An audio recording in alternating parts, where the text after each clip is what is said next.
Hello everyone! Welcome to my YouTube channel. Team nga pala, kung hindi ka pa naka-like and subscribe, mag-like and subscribe ka na sa YouTube channel natin para lagi kang update sa mga ipapalabas kong video at link at malaking bagay na yun para sa aming mga content creator. Anyway guys, NBA 2K20 update roster. Pero hindi pa totoo yung full roster yung mismong trade na.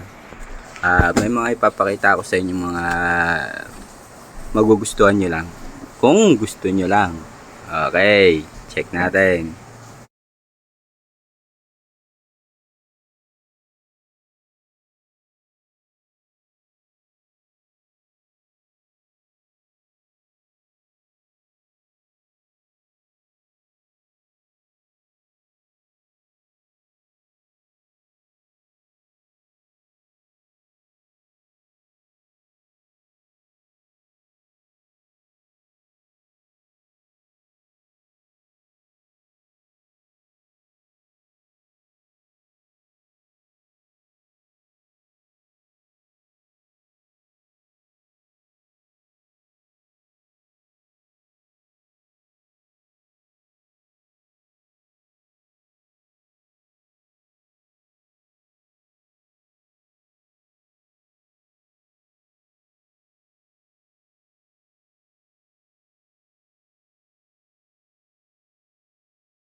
Guys, hanggang doon na lang yung video.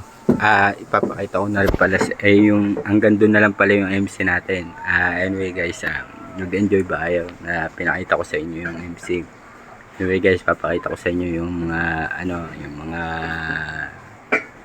nakasave. Tignan natin. Ito lang kung trip nyo lang naman.